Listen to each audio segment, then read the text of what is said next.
Okay, today is March 11th, 2021. This is episode 2 of The World Needed Another Podcast.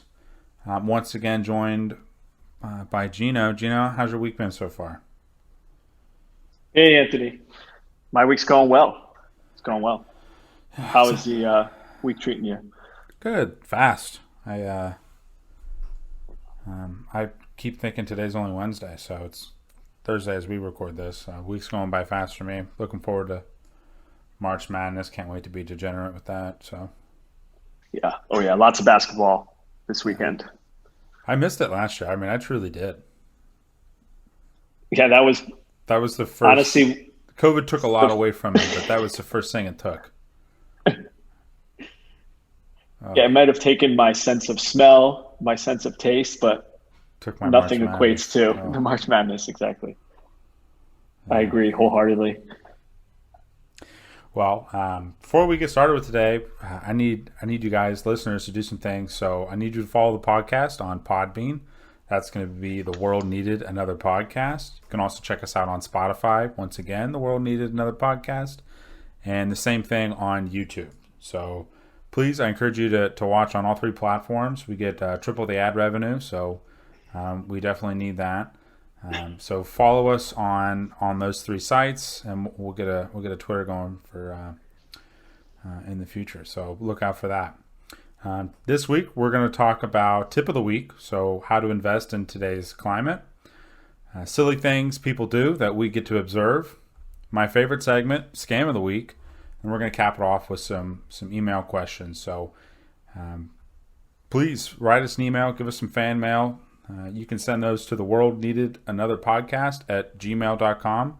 Please send us a question, and we'll read it either anonymously, or if it's really stupid, we'll say your name. So aim for the stars on that. But without further ado, tip of the week. Gino, how to invest in today's climate. Have you gotten that question yet? Have you run into that at all?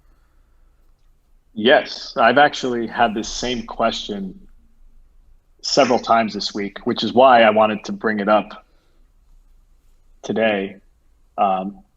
It's a lot of people are apprehensive about investing because they feel like the market's inflated. And I think it's causing a lot of fear when it comes to just buying in. And this could be with an IRA. This could be with just extra savings, cash. So yeah, I would say not just this week, but for sure over the last several weeks, a lot of people are kind of waiting on the sidelines and just waiting. Now, as you know, there's obviously pros and cons to doing that. Yeah, definitely. What would you say, if someone came up to you and said, I want to invest $20,000 today? What's the best way to do it? No, it's a good question. Depends on your age, your risk tolerance, how long you're going to be invested into the market for. So if you need this in a week versus a year, 10 years, or even longer. So, but when we're looking at making picks, something that I'm keeping an eye on in the market is the inflation that we're experiencing right now. So we're transitioning into a time of high inflation. You're going to need to take advantage of some equity in order to beat that inflation rate. So treasury yields are starting to climb. However, they're not going to rise above that inflation rate. We don't see that at this time. So you're going to need to be on the market in some way in order to kind of beat that. So, keep that in mind. And when we look at rising interest rates, Gina, I think rising interest rates right now are really causing a problem. And a lot of the ups and downs that we're seeing are related to that interest rate. Have you run into that? Have you talked to any clients about their bonds or anything like that? Oh yeah, definitely. I talk to a lot of mortgage brokers on a weekly basis, and they tell me every day rates are creeping up. So we're definitely getting to a point in the economic cycle. And I think, for most people listening, this isn't bad. When you hear the word inflation, it almost has a negative connotation associated with it, but it's completely normal and it's part of the cycle. So I think as long as you understand it and you're aware of it, you can make money on both sides of the coin. When people are riding the wave up, and then also when we've reached this peak, how to best adjust so you don't lose all this money on the down. And that's essentially what's happening. A lot of this has to do with sector rotation. And, like you said, it depends on your age, how soon you need access to the money. But you can make money doing some sector plays here. I don't know if you've done that personally. It's definitely something I've looked into the last couple of weeks, something I've been monitoring. Oh, yeah. Sure. At this point, I'm in so much oil, folks. I'm practically Saudi Arabian at this point. I mean, now that's not a recommendation, but there's definitely money to be made here. Absolutely. Someone had asked me what stocks or what areas should I look out for. Again, I would try to use your brain about this, which is asking a lot. So bear with me, folks. But I would think about this as if government debt is rising in interest rates. So the interest rates are getting larger.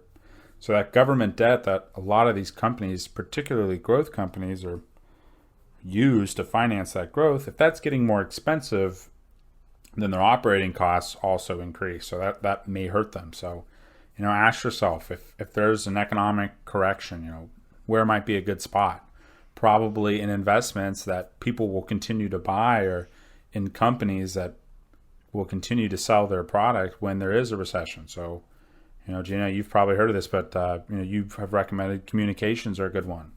Consumer staples. So I'm always going to be buying milk and bread.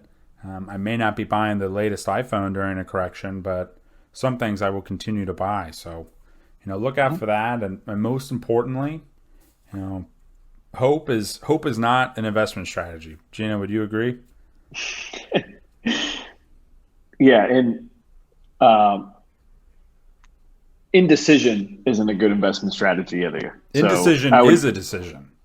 That's correct. Indecision becomes a decision.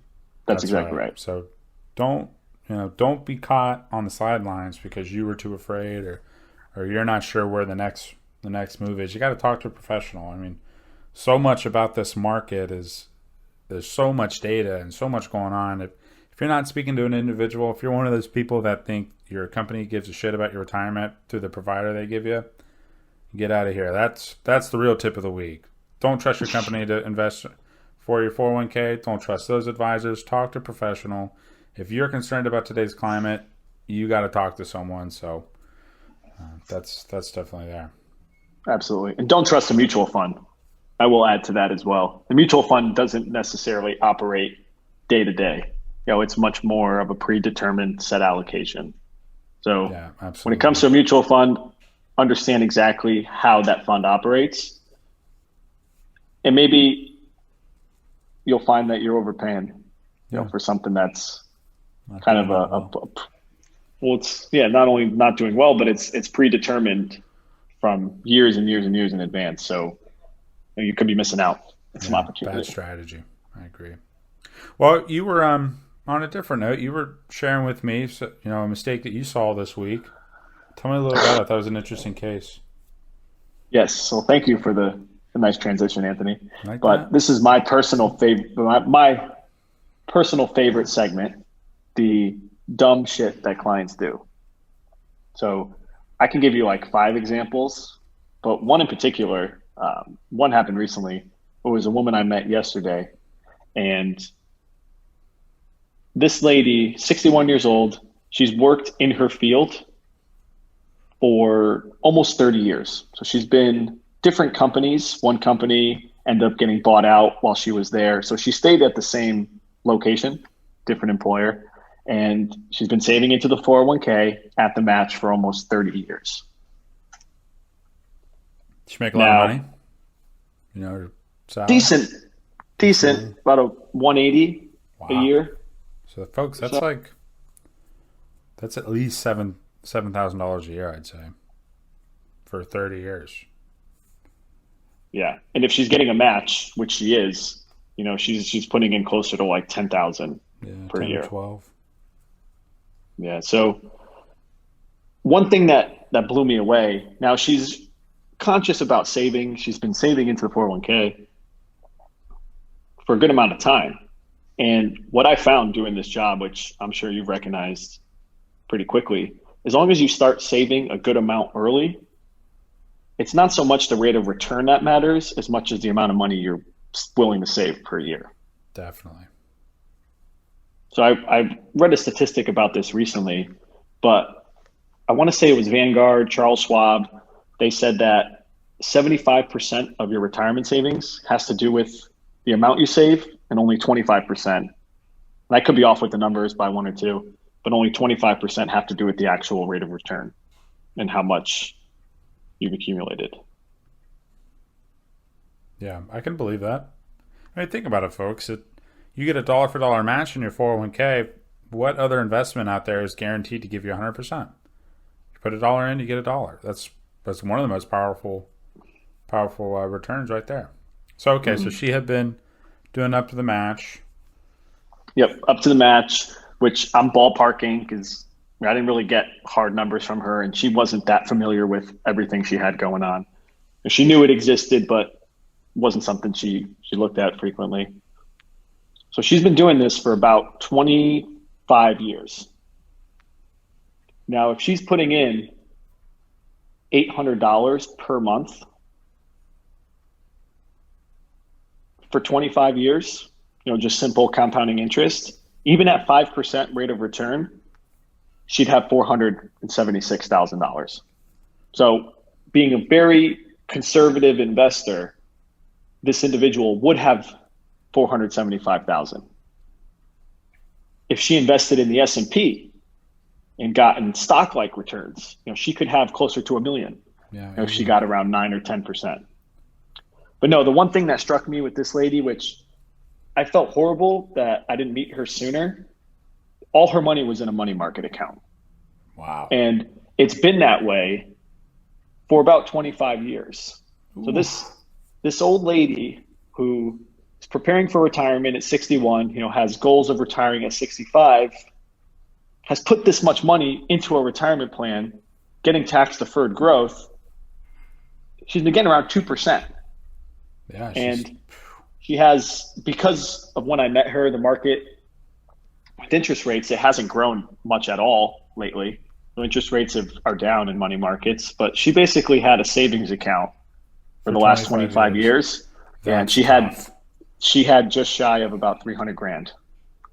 Wow. And, wants to live a lifestyle just like the one she lives today, where, she's spending close to 100 grand a year, doesn't want to have to cut back much. And in order for her to have 100 grand a year in retirement, I mean, she'd have to have over $1 million. So she'd have to grow that 300 grand to $1 million plus in the next 5 years. All while us being at the absolute peak of a market. So I felt really, really awful for her. She always wanted to be conservative, and that was the way that she was brought up, being conservative.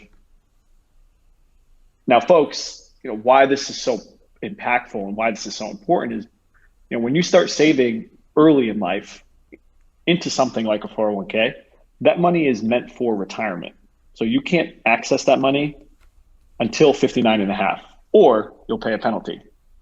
So if you're in your 20s, if you're in your 30s, or even your early 40s, if you're 15 plus years out of retirement and that money you don't have any intentions on touching soon, I think you need to take more risk. Crank that puppy up. I understand people and their discomfort with risk, but in order to maximize the amount of money you have saved and let that money grow. Yeah, definitely. I mean, it's so powerful to have compounding on a couple $100,000, because a couple $100,000 quickly turns into 600, which turns into $1 million too.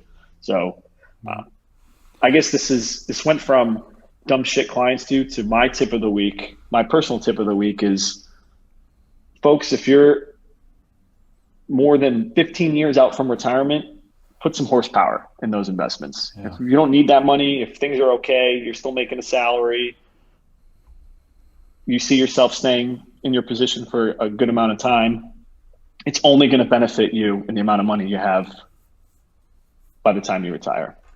Yeah, I agree. The easiest way to combat, a drop in the market is time, is being able to ride that out.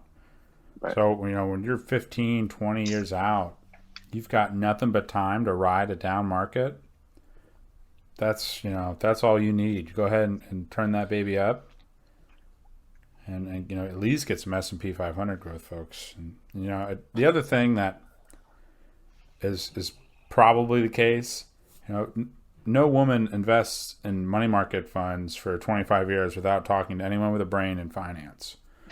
So it's very true. Likely this is, we touched on this last week, which, by the way, if you haven't, go check out episode 1. Likely she had the mindset of, I don't need to talk to a financial advisor. I'm doing it all right myself. If I had $1 every time someone told me I'm doing fine already, my God, folks, I'd be doing this from the Bahamas right now. If you are so ignorant, you're not willing to get a second opinion, yikes. That's all I can say. So keep that in mind. Don't be like this person. Don't be so prideful that you cost yourself $200,000 in retirement. Congratulations. What a prize. Okay. So we did a little bit of a segment change here, but my favorite segment is actually Scam of the Week. So I go through my mailbox looking for bullshit, and what do you know? Good old Anthony found one. So this is brought to me by Wombly. Womply is what it is. They're offering me, get this, folks, $42,000 they're offering me for, it's a PPP stimulus loan. Now, this is interesting. This came from California in the amount of $42,000. Now, didn't they just pass the stimulus today? So today's March 11th. So the application deadline is the 15th. That's insane. So the stimulus passed today, and I got 4 days to apply for this. Now, this seems a little fishy. Yeah. And all I need is just to submit a 1099. Easy. And it looks like, looks like the check will be sent in 2 days.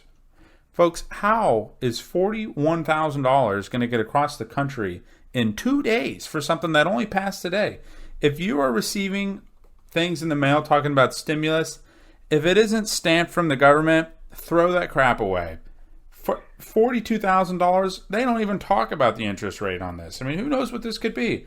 I doubt this is actually part of the Paycheck Protection Program, and I bet the interest rate on this is insane. Who applies for this with you got to scan the code. Who applies for loans by scanning the code on your phone? What is this? Wait, don't fall for this crap. That's insane.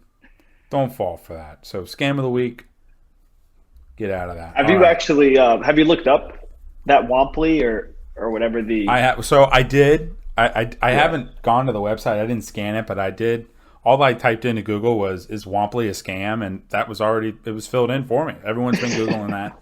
So they, congratulations, good marketing. No publicity is bad publicity unless you're hustling $42,000 loans across the country. That's tremendous.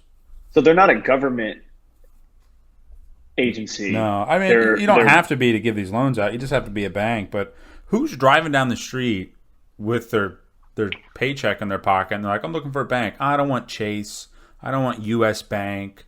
I don't want PNC. I'm going to go with Womply. What is that? Who decides to bank with? I don't even know what that is. It's like, bad name, bad gimmick. Please don't. If you got a brain, don't use this. What is this? This is crap. So, Womply. Is that one of those? So that was that was in the mail. You received that. Yeah. So does it look like it came from the government? Is it one of those where they kind of disguise themselves? No. Okay. So here's something interesting. Okay. So Womply is. They say that they're based in San Francisco. First of all, they have a suite. What bank is too broke they can't buy the building? Okay? Banks buy buildings, not suites. Not only that, there's suite 73,871. They couldn't even get suite 1 or suite, they couldn't even get a decent number. They got the 73rd, the 73rd,000 suite. Okay. They got to take the long way up. 548 Market Street.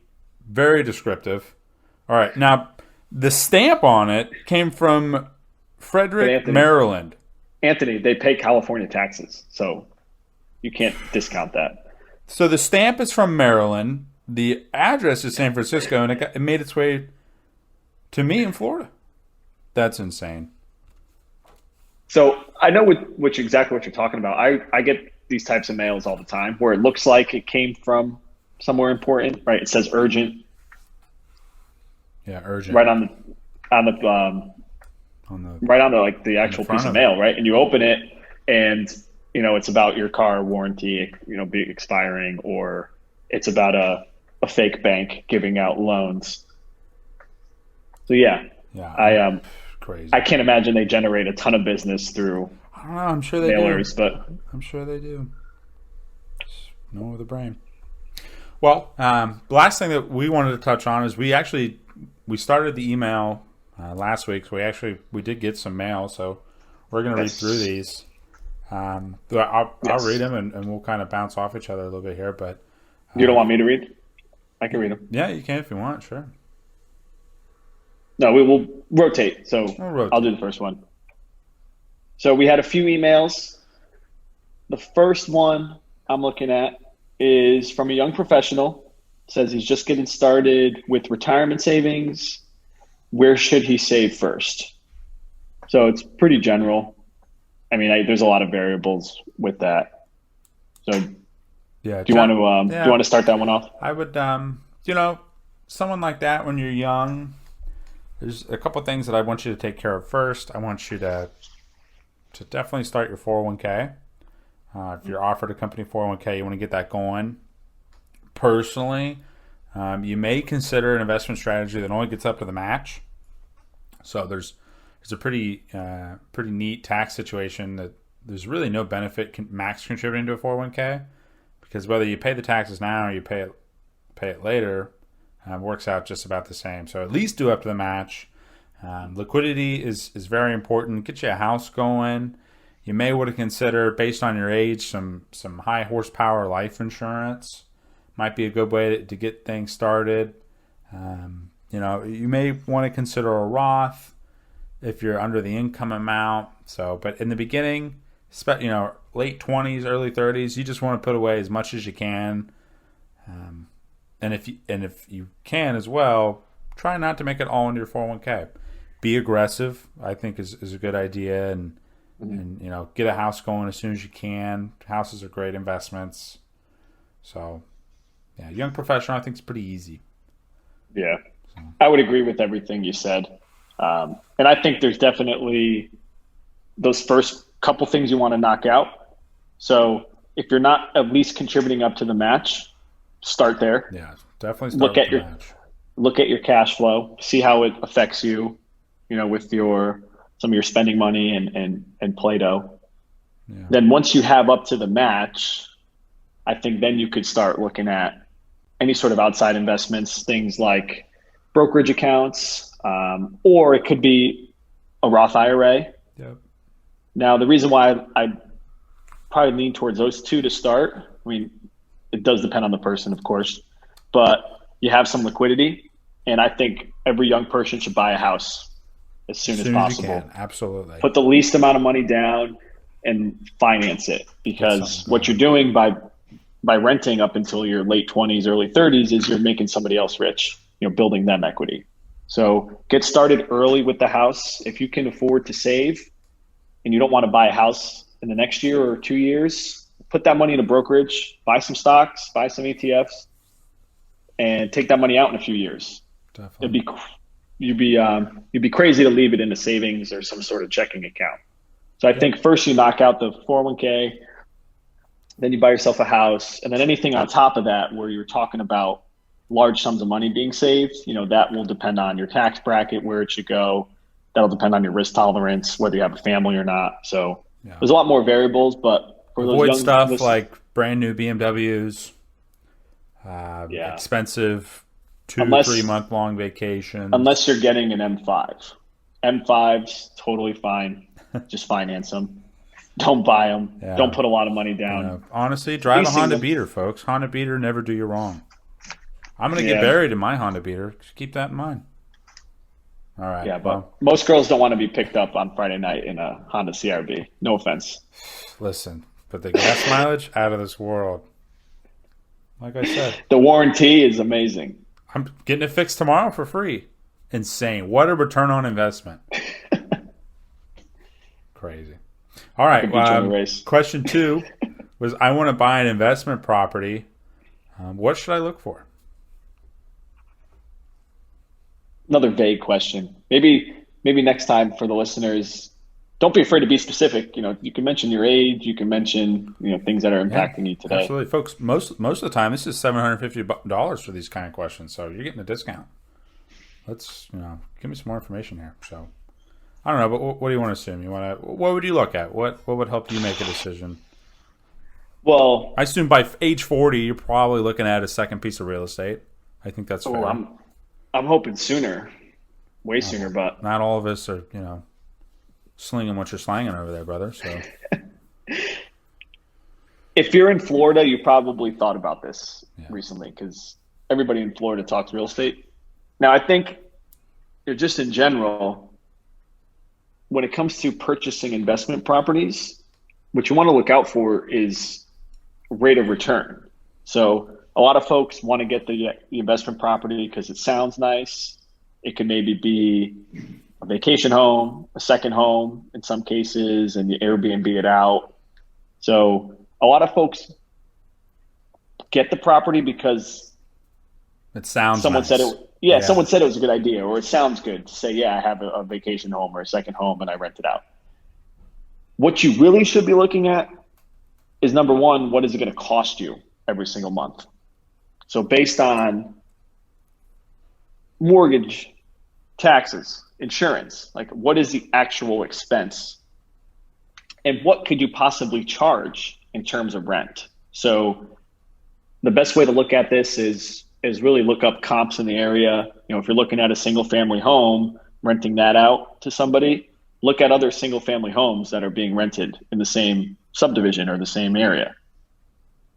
Now, if you look at what you're going to make potentially by renting it out versus what it's going to cost you,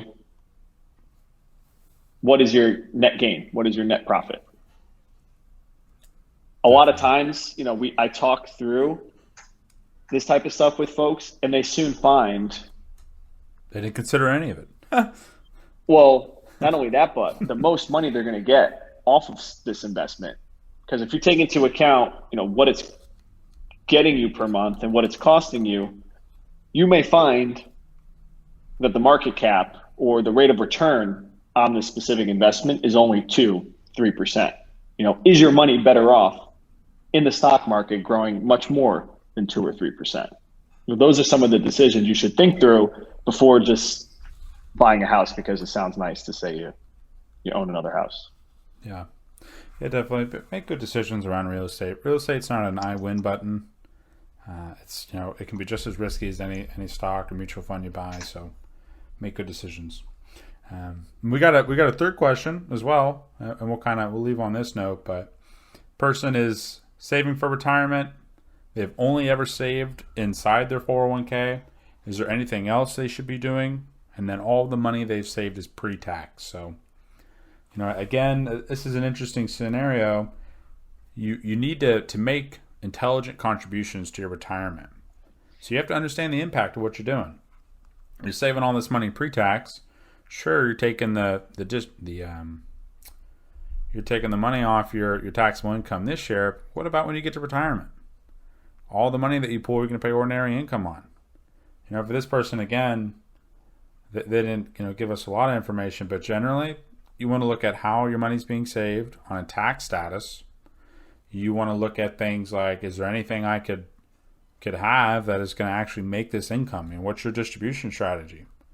401ks are tricky about that. They're good for saving a lot of money into the plan, but the investment selection's not very good, and there's no protection, and sometimes it can be quite expensive. You're going to generally, you want 10 times your salary saved up for retirement. Depending on how much you make, you won't be able to do that inside a 401k plan. You simply can't put enough money in there. So, consider that, folks. You definitely should be saving in multiple areas. Roth could be a good one for you. Brokerage account. You could consider, again, some high-powered life insurance. Real estate. There's different ways to cut this, but only doing one thing, I think, is a mistake. Gino, if this person had said, I'm only doing a Roth or I'm only doing a brokerage, what's killing this person the most is that they're only doing one thing. Oh, that's true. That's true. It's always usually better to diversify the taxes, pre-tax and Roth, or combination of some after-tax and pre-tax. Although it's better to do it by diversifying the taxes, that doesn't mean that it couldn't work.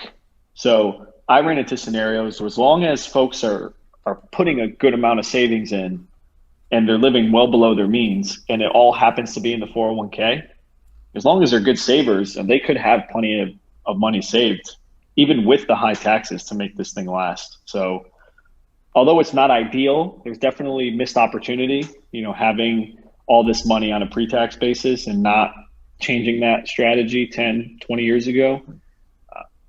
But I've seen scenarios like this one exactly where it's worked. Yeah, it could. I mean, it could. It could work, but it comes an efficiency thing, right? Could you get to London in a rowboat? Sure could, but you could also do it in a plane. So ask yourself which you'd rather do. And the general rule of thumb, I guess, that I think most people want to hear is, how much do I need to have saved for retirement? So just one general rule of thumb. Now, it doesn't mean it applies to you, but it's typically about 10 times your salary. So when you want to retire, you should have roughly about 10 times your salary. It'd be it's a good basis, I'd say. So if you can live off that and you have a good amount saved, then you should be okay. But like you said, you could have got better performance outside. You could pay less taxes in retirement. There's some things missing for sure, to put this person in a better spot to possibly have them retire even sooner. But it could work. It could certainly work. Good. It's a good question, though. Thank you for the questions. Yeah. To all your listeners. Yeah. So write us a question. The World Needed Another Podcast at Gmail. Great way to send us some questions. Include as much information as you can so you get free financial advice. But we thank you for tuning in this week. So like I touched on earlier, please follow us on Podbean, The World Need Another Podcast. The World Need Another Podcast on Spotify. The same deal on YouTube. Send us questions on the email. Follow, like, subscribe, share it with your friends. And tune in next week, folks. We appreciate you having you.